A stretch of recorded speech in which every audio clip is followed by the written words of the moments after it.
Shalom and blessings, warriors of Yahuwah and the truth. Sorry, Bean.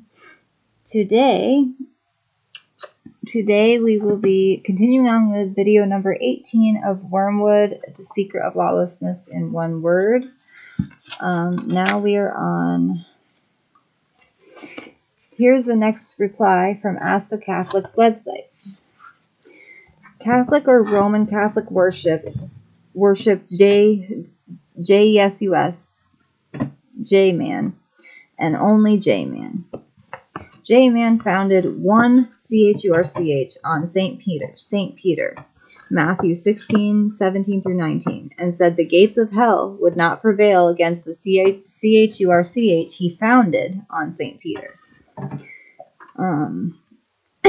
Your date or dogma list is a complete distortion of what we believe. The only reason this list makes sense to you is because, like all other Protestants, you reject oral tradition that has been passed down by word of mouth from pope to pope, bishop to bishop, and priest to priest. The first followers of J-Man were Catholic Christians. Please don't distort what we believe as Catholics. If you are unsure what we believe, ask us, not anti-Catholic. That's weird. Okay, so they ignored Lou's points and claimed the date or dogma list is a complete distortion of what they believe. Yet the list of dogmas and dates came from their own Catholic encyclopedia. Yeah, right, Beanie? You know. Yeah. Lou's reply. Thanks again for replying with more information this second time. The simple answer of who you worship is very important to anyone, as you can well imagine. I'm asking a Catholic, not an anti-Catholic, and I hope the whole team will get involved to provide a straight, simple answer to the two simple questions. 1. Who do you worship or obey? 2. What do you practice that proves that you worship or obey who you say you do? 1 second, guys. I apologize. It's hot in here. Sorry, guys. It was very hot in here, so I just did a quick outfit change.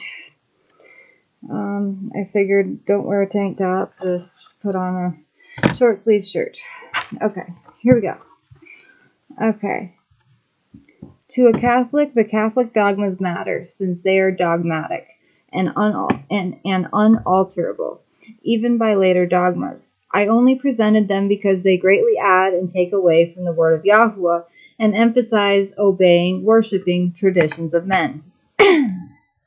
We are to live by every word that proceeds from the mouth of Yahuwah, not by men's words or traditions. Traditions rather than living according to Torah was the big problem Yahusha had with the Pharisees, Sadducees, and the whole Sanhedrin. There is no oral tradition recognized by Scripture, including the Talmud, only the unaltered written word of Yahuwah, or living words, as stated at Acts 7:38.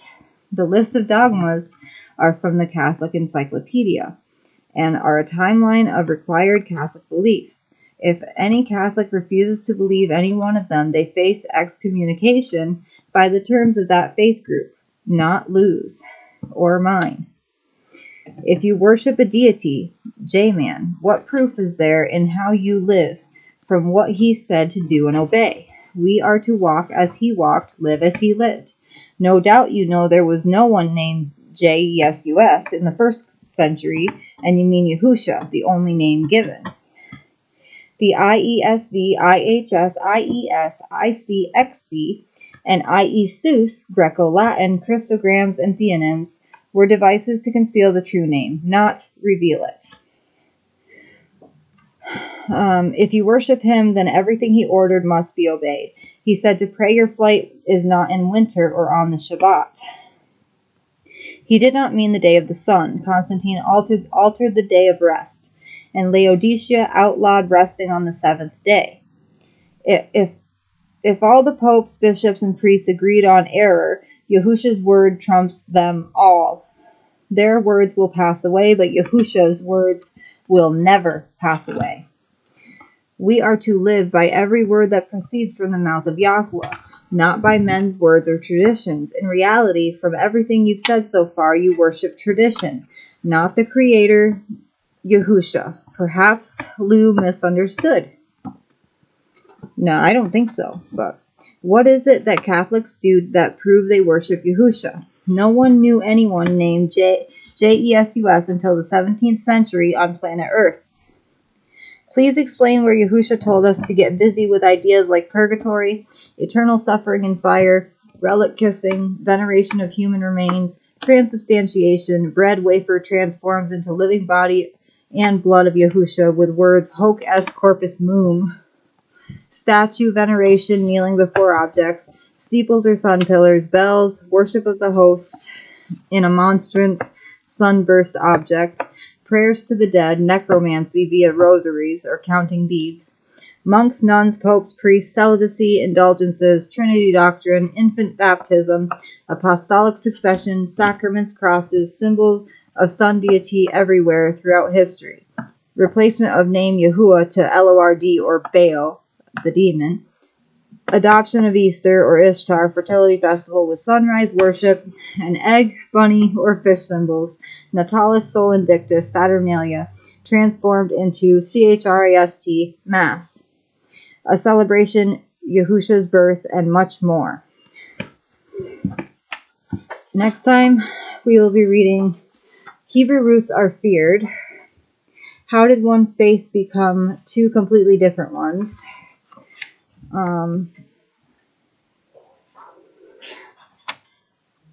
And that's it. I hope you all enjoyed the lesson. I'm not making them as long as I was.